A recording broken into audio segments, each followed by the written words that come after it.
Halo sahabat yang baik, salam sehat.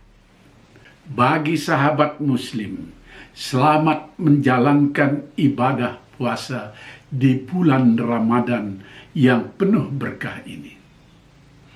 Nah, cari angin yang naskahnya saya baca hari ini, setidaknya terkait dengan bulan puasa itu. Bagaimana kita mengendalikan diri, dan yang lebih utama lagi, pengendalian diri untuk urusan yang menyangkut kehidupan berbangsa dan bernegara. Kita ingin bangsa ini agak tentram dan jauh dari kegaduhan. Yuk, saya baca saja selengkapnya. Dusta. Ramadan sudah tiba, bulan yang penuh berkah untuk kaum muslim. Tiada yang lebih nikmat jika kita bisa melaksanakan puasa dengan sebaik-baiknya.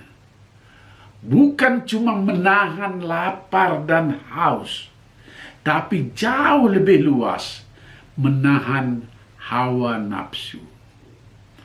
Majelis Ulama Indonesia dengan sangat bijak menyebutkan warung makanan tidak perlu ditutup di bulan puasa karena ada sebagian orang yang tidak berpuasa. Hormati orang yang tidak berpuasa karena sesuatu hal yang membuat mereka tidak berpuasa. Dan itu salah satu dari perwujudan toleransi kita.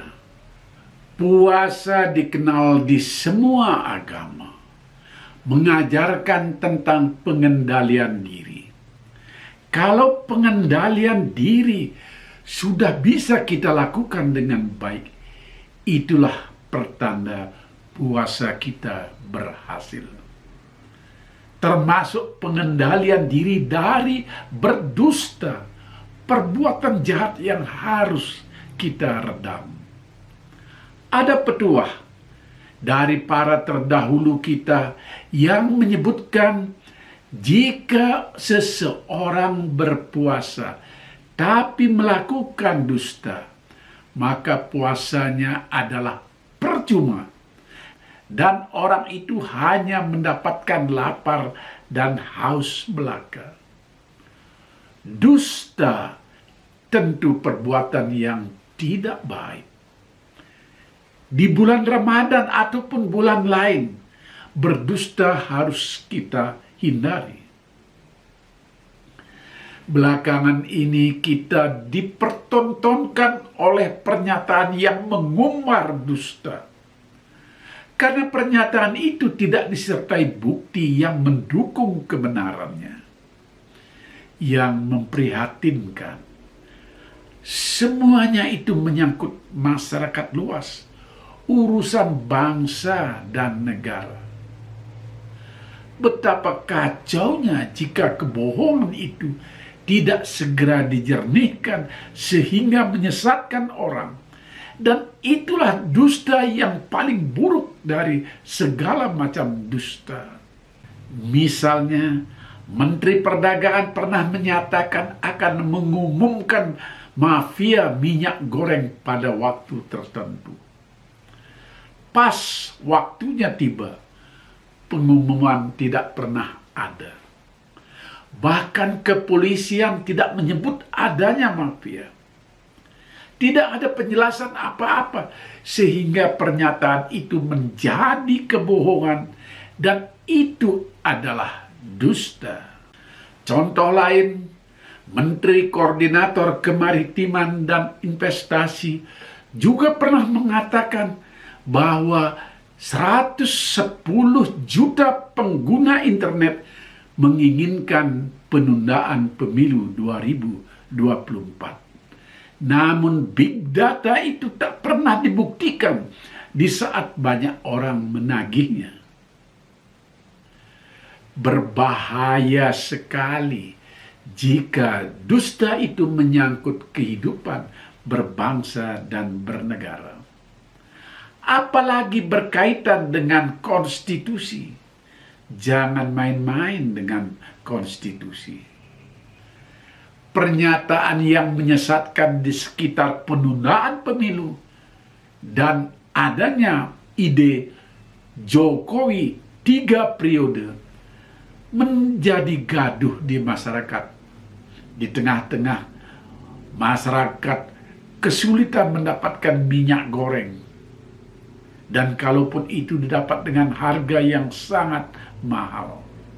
Belum lagi adanya pernyataan kebulatan tekad, baik dilakukan oleh sekelompok amatir yang mengatasnamakan relawan, maupun kelompok resmi seperti yang dilakukan oleh Asosiasi Pemerintah Daerah seluruh Indonesia.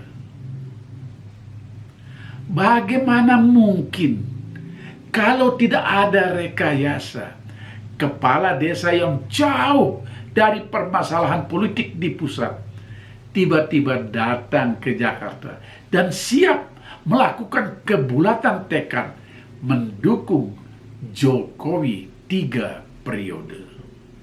Organisasi kepala desa ini, ketua dewan pembinanya adalah Menteri Koordinator Kemaritiman dan Investasi Luhut Binsar Panjaitan.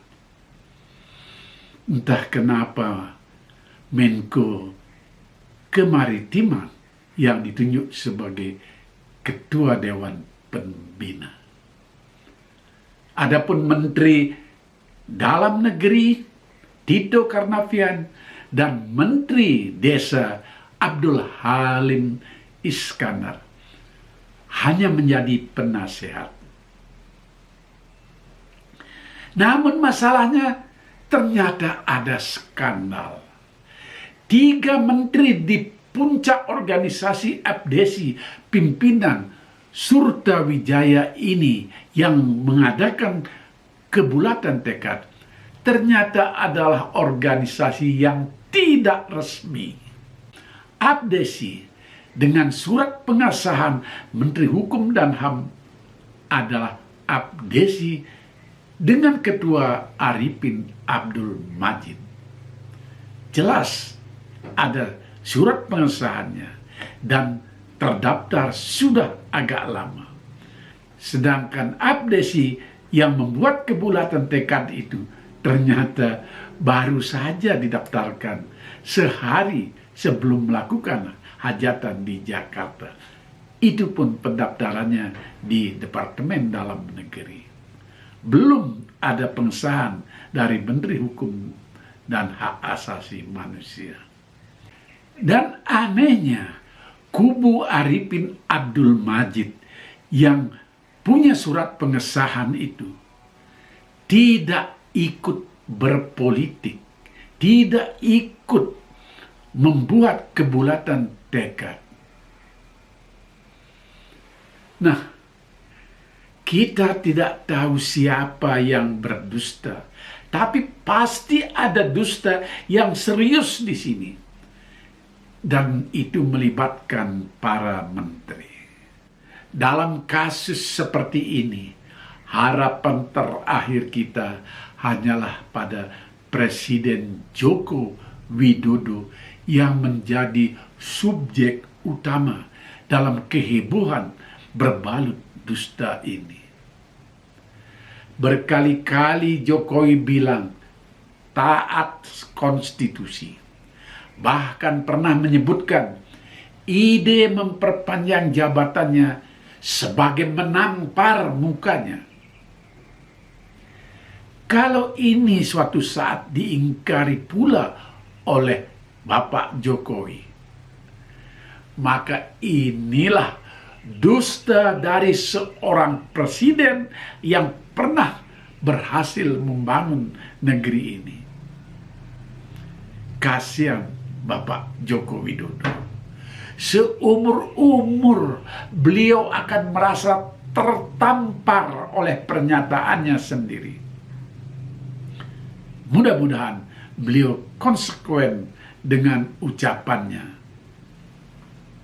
tidak setuju dengan 3 periode itu maupun penundaan pemilu. Semoga di bulan Ramadan yang suci ini, dalam suasana menahan diri dari segala nafsu buruk, pernyataan dan apalagi perbuatan kita yang menjurus ke dusta bisa kita hentikan.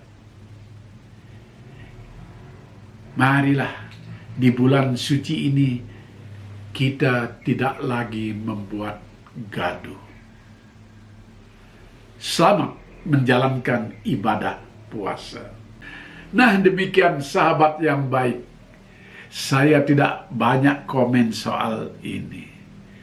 Selamat menjalankan ibadah puasa. Mohon maaf lahir dan batin.